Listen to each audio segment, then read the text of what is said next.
In the late A 18th century, finales del siglo XVIII, Catalina la Grande de Rusia anunció que visitaría la parte sur del imperio, acompañada de varios embajadores extranjeros.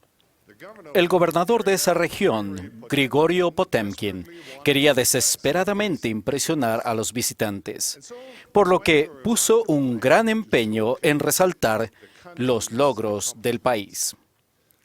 Durante parte del viaje, Catalina descendió por el río Dnieper en barco, señalando con orgullo a los embajadores la prosperidad de los pueblos que había en las riberas, repletas de habitantes felices e industriosos. Solo había un problema: no era más que apariencia. Se dice que Potemkin mandó ensamblar fachadas de tiendas y de casas de cartón, e incluso mandó a colocar a campesinos de apariencia ajetreada para dar la impresión de una economía próspera. Cuando los visitantes desaparecían por un recodo del río, los hombres de Potemkin desmontaban la aldea y se apresuraban río abajo a fin de prepararse para cuando Catalina pasara. Si bien los historiadores modernos han cuestionado la veracidad de esta historia, el término pueblo Potemkin ya forma parte del vocabulario internacional. Y con él se alude a cualquier intento de hacer que los demás crean que estamos mejor de lo que estamos en realidad. Querer causar una buena impresión forma parte de la naturaleza humana. Es la razón por la que muchos trabajamos tan arduamente en la apariencia externa de nuestras casas y por la que los hombres del sacerdocio arónico se aseguran de lucir bien en caso de que se encuentren con alguna jovencita en especial. No hay nada malo en querer lustrar el calzado, oler bien o incluso ocultar los platos sucios antes de que lleguen los maestros orientadores. Sin embargo, cuando se lleva al extremo, ese deseo de impresionar puede pasar de ser útil a ser engañoso. Los profetas siempre han elevado la voz de amonestación contra quienes se acercan al Señor, honrándole con su boca y con sus labios, pero han alejado su corazón de Él. El Salvador era comprensivo y caritativo con los pecadores de corazón humilde y sincero, pero se enojaba justificadamente con los hipócritas como los escribas, los fariseos y los saduceos, pues intentaban dar la apariencia de ser justos para obtener alabanza, influencia y riquezas del mundo, a la vez que oprimían a las personas a las que debían haber bendecido. El Salvador los comparó a sepulcros blanqueados, que por fuera a la verdad se muestran hermosos, pero dentro están llenos de huesos de muertos y de toda inmundicia. En nuestra época, el Señor ha expresado palabras igualmente fuertes a los poseedores del sacerdocio que intentan encubrir sus pecados o satisfacer su orgullo o su vana ambición. Según él, cuando actúan así, los cielos se retiran, el Espíritu del Señor es ofendido y cuando se aparta, se acabó el sacerdocio o autoridad de tal hombre. ¿Por qué sucede esto? ¿Por qué en ocasiones intentamos parecer activos, prósperos y dedicados en lo extremo, cuando internamente, como dijo el revelador a los Efesios, hemos dejado nuestro primer amor? En algunos casos, tal vez simplemente hayamos dejado de centrarnos en la esencia del Evangelio, confundiendo la apariencia de piedad con su eficacia. Esto es especialmente peligroso cuando con nuestras manifestaciones externas de discipulado intentamos impresionar a los demás o conseguir logros o influencia. Es entonces que corremos el riesgo de entrar en territorio fariseo. Y también es el momento de examinar el corazón para corregir nuestro curso de inmediato. Esta tentación de aparentar más de lo que se es no solo está presente en nuestra vida personal, sino que también puede aparecer en las asignaciones de la iglesia. Por ejemplo, sé de una estaca cuyos líderes se fijaron metas anuales exigentes. Y si bien todas ellas parecían merecer la pena, se centraban en declaraciones ostentosas e impresionantes, o en los números y en los porcentajes. Después de analizar y aceptar las metas, algo empezó a preocupar al presidente de estaca, quien pensó en los miembros de su estaca. La joven madre con hijos pequeños que acababa de enviudar, los miembros que luchaban con las dudas, la soledad o con graves problemas de salud cuando no tenían seguro médico. Pensó en los miembros que tenían que lidiar con matrimonios deshechos, adicciones, desempleo y enfermedades mentales. Cuanto más pensaba en ellos, más se hacía una humilde pregunta. ¿Marcarán una diferencia en la vida de estos miembros las nuevas metas que establecimos? Empezó a preguntarse cuán diferentes habrían sido las metas de la estaca si primero se hubieran preguntado, ¿cuál es nuestro ministerio? Así que este presidente de estaca se reunió nuevamente con sus consejeros y juntos cambiaron el centro de atención. Decidieron que no permitirían que el hambriento y el necesitado y el desnudo y el enfermo y el afligido pasaran a su lado sin hacerles caso. Fijaron metas nuevas, reconociendo que el éxito de esas nuevas metas no siempre sería cuantificable, al menos no por el hombre. Pues, ¿cómo se puede medir el testimonio personal, el amor de Dios o la caridad hacia los demás?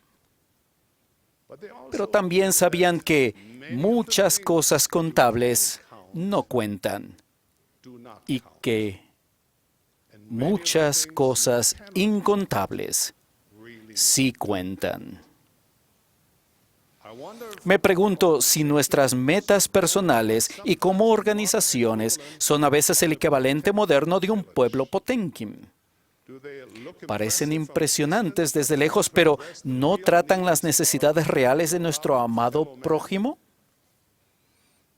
Mis queridos amigos y compañeros poseedores del sacerdocio, si Jesucristo fuera a sentarse con nosotros y a pedirnos un informe de nuestra mayordomía, no creo que Él se centraría mucho en los programas ni en las estadísticas. Lo que el Salvador desearía saber es el estado de nuestro corazón. Él querría saber cómo amamos y ministramos a quienes están a nuestro cuidado, cómo mostramos amor a nuestro cónyuge y a nuestra familia, y cómo aliviamos su carga diaria. El Salvador desearía saber cómo ustedes y yo nos acercamos a Él y a nuestro Padre Celestial.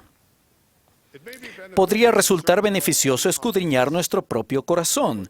Por ejemplo, podríamos preguntarnos, ¿por qué prestamos servicio en la Iglesia de Jesucristo? Incluso podríamos preguntarnos, ¿por qué estamos hoy aquí en esta reunión? Supongo que si yo fuera a responder esa pregunta de manera superficial, diría que estoy aquí porque el presidente Monson me asignó un discurso. Así que en realidad no tenía otra opción. Además, mi esposa espera que yo esté aquí. ¿Cómo decirle que no? Pero todos sabemos que hay mejores motivos para asistir a nuestras reuniones y llevar una vida como discípulos de Jesucristo comprometidos con Él.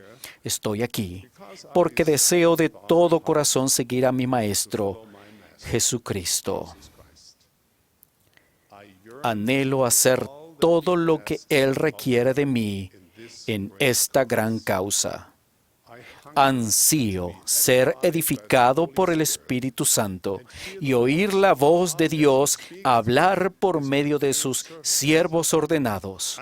Estoy aquí para llegar a ser un hombre mejor, para ser edificado por los ejemplos inspiradores de mis hermanos y hermanas en Cristo y aprender cómo ministrar al necesitado con mayor eficacia.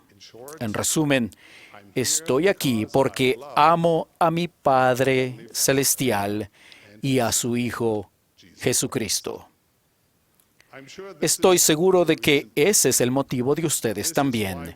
Es por eso que estamos dispuestos a hacer sacrificios y no solo declaraciones para seguir al Salvador. Es por eso que portamos su santo sacerdocio con honor.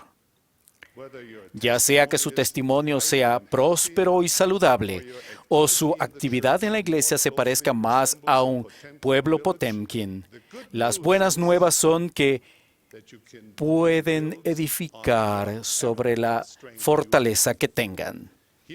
Aquí en la Iglesia de Jesucristo, uno puede madurar espiritualmente y acercarse más al Salvador al aplicar los principios del Evangelio día a día, con paciencia y persistencia, hasta el más pequeño acto de discipulado o la chispa más pequeña de creencia puede tornarse en una ardiente fogata de una vida consagrada. De hecho, así es como empieza la mayoría de las fogatas, con una sencilla chispa. De modo que, si se sienten pequeños y débiles, simplemente vengan a Cristo, pues Él hace que las cosas débiles sean fuertes. Los más débiles de entre nosotros pueden llegar a ser espiritualmente fuertes por la gracia de Dios, ya que Dios no hace acepción de personas. Y es nuestro Dios fiel que guarda el convenio y la misericordia a los que le aman y a los que guardan sus mandamientos. Estoy convencido de que si Dios puede extender la mano y sostener a un pobre refugiado alemán de una familia modesta en un país desolado por la guerra, entonces Él puede sostenerlos a ustedes, mis amados hermanos en Cristo. El Dios de la creación, que dio vida al universo, ciertamente tiene el poder de infundir vida en ustedes. Ciertamente, Él puede hacer de ustedes el ser espiritual genuino de luz y de verdad que desean ser. Las promesas de Dios son seguras y ciertas.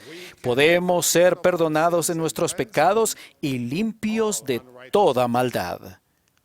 Si seguimos abrazando y viviendo los principios verdaderos en nuestras circunstancias personales y nuestra familia, al final llegaremos al punto en que ya no tendremos hambre ni sed. Porque el Cordero que está en medio del trono nos pastoreará y guiará a fuentes de aguas vivas, y Dios enjugará toda lágrima de nuestros ojos. Sin embargo, esto no puede suceder si nos ocultamos tras fachadas personales, dogmáticas u organizativas. Ese tipo de discipulado artificial no solo nos impide vernos como somos en realidad, sino que nos impide cambiar realmente a través del milagro de la expiación del Salvador. La iglesia no es una exposición de automóviles, es decir, un lugar de donde nos exhibimos para los demás y que admiren nuestra espiritualidad, capacidad o prosperidad. Se parece más a un taller de servicios, donde los vehículos que necesitan reparación van a recibir mantenimiento y reajuste.